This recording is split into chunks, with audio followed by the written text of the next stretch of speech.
Friends ఇప్పుడే అందిన వార్త తీర్పు వచ్చేసింది. సుప్రీంకోర్టు సంచలన తీర్పు అంటూ ఇప్పుడే మనకు ఒక అప్డేట్ అయితే రావడం జరిగిందండి.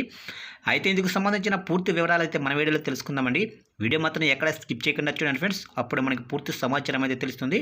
ఇక ముఖ్యంగా వీడియో నచ్చినట్లయితే లైక్ చేయండి ఫ్రెండ్స్. లైక్ చేయడం వల్ల మనకు తెలిసిన ఇన్ఫర్మేషన్ మరికొంతమందికి అయితే రీచ్ అవుతుంది. ఇక లేట్ చేయకుండా వివరాల్లోకి వెళ్ళిపోదాము. ఇక కలకత్తా డాక్టర్ కేసులో ప్రిన్సిపల్ పాత్రపై సుప్రీంకోర్టు అనుమానాలు వ్యక్తం చేసింది. ఇక డాక్టర్ హత్యాచారం కేసులో బెంగాల్ ప్రభుత్వం ఎవరిని కాపాడడానికి ప్రయత్నిస్తుంది అంటూ తీవ్రంగా మండిపడింది. ఈ కేసుకు సంబంధించి సిబిఐ సుప్రీంకోర్టులో స్టేటస్ రిపోర్ట్ను సమర్పించింది. దీని ఆధారంగా కోర్టు బెంగాల్ పోలీసులను ప్రశ్నలు వేసింది. ఈ కేసును ప్రధాన న్యాయమూర్తి డివై చంద్రచూడ్ నేతృత్వంలో ధర్మాసనం విచారిస్తుంది. ఇక విచారణలో భాగంగా అత్యాచారం జరిగిన ప్రదేశాన్ని సీల్ చేయడంలో నిర్లక్ష్యం ఎందుకు చేశారని ధర్మాసనం పోలీసులను ప్రశ్నించింది. అత్యాచారం జరిగిన ప్రదేశాల్లో ఆధారాలు చెరిపేసే ప్రయత్నం జరిగింది. బాధితురాలి పేరెంట్స్ను తప్పుదారి పట్టించే ప్రయత్నం చేశారు. అంత్యక్రియల తర్వాత ఎఫ్ఐఆర్ నమోదు చేశారు. ఒక అమ్మాయికి అన్యాయం జరిగితే ఇంత నిర్లక్ష్యంగా ఎలా వ్యవహరిస్తారు అంటూ ధర్మాసనం పోలీసుల మీద ఆగ్రహం వ్యక్తం చేసింది.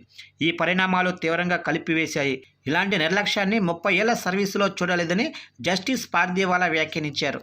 ఇక దీంతో పాటు హత్య కేసులో ప్రిన్సిపల్ పాత్ర మీద కూడా అనుమానం వ్యక్తం చేసింది ధర్మాసనం.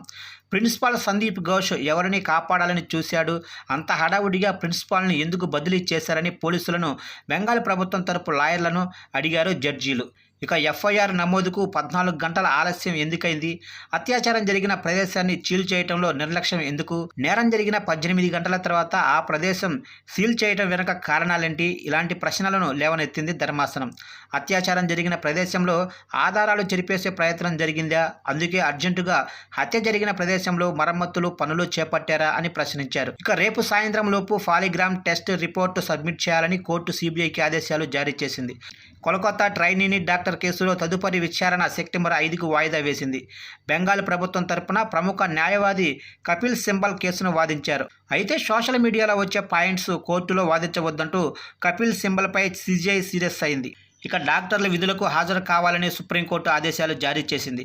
దేశంలో మరో అత్యాచారం కోసం వేచి చూడటం లేదని, బాధితురాలికి న్యాయం జరిగేలా చేస్తామని చెప్పింది. అలాగే 13 రోజులుగా డాక్టర్లు విధులకు హాజరు కాకపోవడంపై ఎలాంటి చర్యలు తీసుకోకూడదని ఆదేశాలు జారీ చేసింది కోర్టు. దాంతోపాటు ఈ కేసును రాజకీయం చేయొద్దంటూ ఇరు పక్షాలకు హెచ్చరించింది.